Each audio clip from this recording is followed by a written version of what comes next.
আচ্ছা, কখনো কি ভেবে দেখেছেন একটা বিশাল ফাঁকা মাঠ ঠিক কিভাবে ইঞ্জিনিয়ারিংয়ের জাদুতে একটা আস্ত শহরের মতো জমজমাট এয়ারপোর্টে বদলে যায়? চলুন, আজ আমরা ঠিক সেই অসাধারণ জার্নিটাকেই খুব কাছ থেকে দেখব, টারম্যাক থেকে মেট্রোপলিস পর্যন্ত। তো চলুন শুরু করা যাক একটা বেশ মজার প্রশ্ন দিয়ে। একটা রানওয়ের জন্য কোনটা বেশি জরুরি? সেটা কতটা মজবুত করে বানানো হয়েছে, নাকি সেটা ঠিক কোন দিকে মুখ করে আছে? শুনতে খুব সাধারণ লাগছে, তাই না? কিন্তু বিশ্বাস করুন, এর উত্তরটা বেশ অবাক করার মতো। আর এই উত্তরের মধ্যেই লুকিয়ে আছে পুরো এয়ারপোর্ট ডিজাইনের মূলমন্ত্র। আমাদের আলোচনার প্রথম ভাগে আমরা সোজা চলে যাব বিমানবন্দরের একেবারে হার্টে, মানে এয়ার সাইডে। এটাকে আপনারা একটা স্টেডিয়ামের মাঠের মতো ভাবতে পারেন, যেখানে আসল খেলাটা হয়, অর্থাৎ প্লেন টেক অফ করে আর ল্যান্ড করে। আর এই মাঠের সবচেয়ে বড় রহস্যটা কি জানেন? চলুন সেই রহস্যটাই জানা যাক। দেখুন, প্লেনকে টেক অফ আর ল্যান্ডিংয়ের সময় সব সময় হাওয়ার বিপরীতে চলতে হয়। ঠিক যেমন আমরা ঘুরে ওড়ানোর সময় হাওয়ার দিকে দৌড়াই, তাই না? ব্যাপারটা ঠিক সেরকম।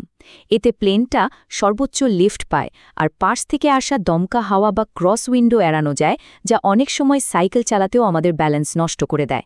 তাই একটা রানওয়ে কোন দিকে মুখ করে থাকবে, তার জন্য সবচেয়ে জরুরি হল বাতাসের হিসেব। এই যে কম্পাসের মতো ডায়াগ্রামটা দেখছেন স্ক্রিনে, একে বলে উইন্ডরোজ। আর এটাই হলো ইঞ্জিনিয়ারদের গোপন অস্ত্র। তারা কিন্তু আন্দাজে কোনো কাজ করেন না, বরং দশকের পর দশক ধরে জমানো বাতাসের ডেটা বিশ্লেষণ করে রানওয়ের দিক ঠিক করেন। মানে লক্ষ্যটা হলো এমন একটা অ্যাঙ্গেল খুঁজে বের করা, যাতে বছরের প্রায় ৯৫% সময়ই রানওয়েটা ব্যবহার করা যায়। তাহলে বলুন তো, রানওয়ের দিক ঠিক করার জন্য সবচেয়ে মৌলিক ফ্যাক্টর কোনটা? তো দিক তো ঠিক হলো, কিন্তু এরপরেই আসে দ্বিতীয় সবচেয়ে জরুরি প্রশ্নটা: রানওয়েটা কতটা লম্বা হবে? এই টেবিলটা দেখলেই বুঝবেন, একটা ছোট প্লেন আর একটা বিশাল জাম্বোজেটের রানওয়ের দৈর্ঘ্যের চাহিদা আকাশ পাতাল তফাত। ইঞ্জিনিয়ারিংয়ের ভাষা একে বলে ব্যালেন্সড ফিল্ড লেন্থ।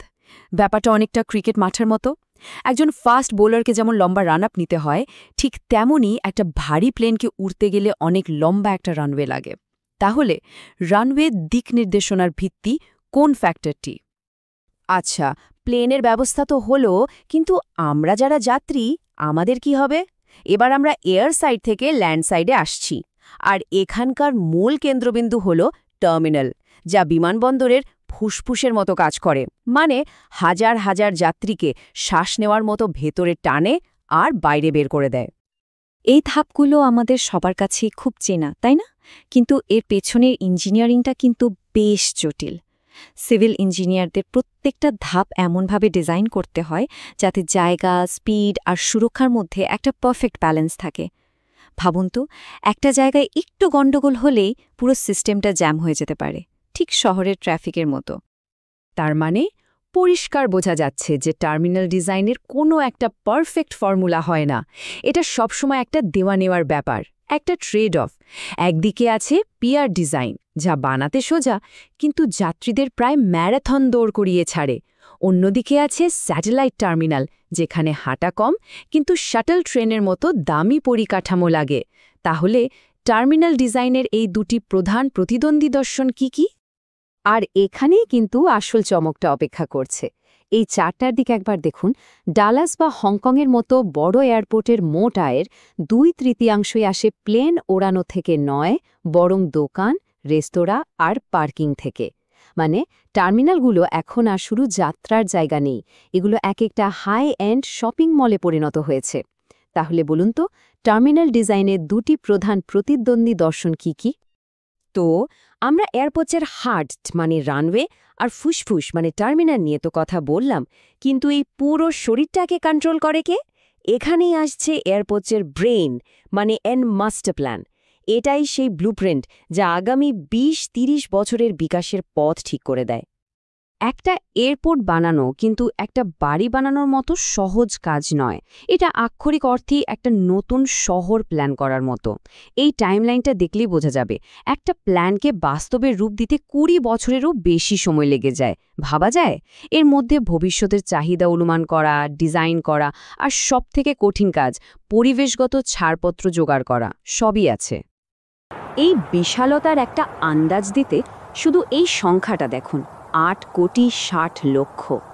এটা লন্ডনের হিথ্রো এয়ারপোর্টের একটা মাস্টার প্ল্যানের টার্গেট ছিল 1 বছরে এতজন যাত্রীকে সামলানো, মানে কলকাতার মোট জনসংখ্যার প্রায় 6 গুণ। ভাবুন তো একবার, এই লেভেলের পরিকল্পনা করার জন্য কি অসাধারণ দূরদর্শিতার প্রয়োজন হয়। আর এই মাস্টার প্ল্যানটা কিন্তু শুধু এয়ারপোর্টের 4 দেওয়ালের মধ্যে আটকে থাকে না, এটা অনেকটা মাকড়সার জালের মতো, যা বিমানবন্দরকে দেশের অন্যান্য এয়ারপোর্ট, শহরের রাস্তাঘাট আর পুরো অঞ্চলের অর্থনীতির সঙ্গে জুড়ে দেয়। তাহলে বিমানবন্দরের বৃদ্ধিকে নির্দেশ করে যে দীর্ঘমেয়াদী কৌশলগত নথি, তাকে কি বলা হয়? তো আমরা যা কিছু নিয়ে কথা বললাম সেটা হলো এয়ারপোর্টের বর্তমান, কিন্তু এর ভবিষ্যৎটা কিন্তু আরও অনেক বেশি ইন্টারেস্টিং।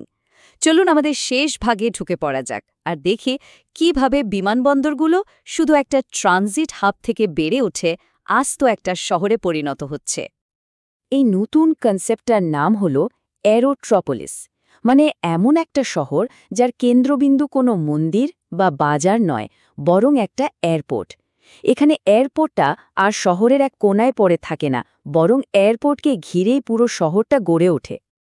এই স্লাইডটা দেখলে ব্যাপার তো আরও পরিষ্কার হবে।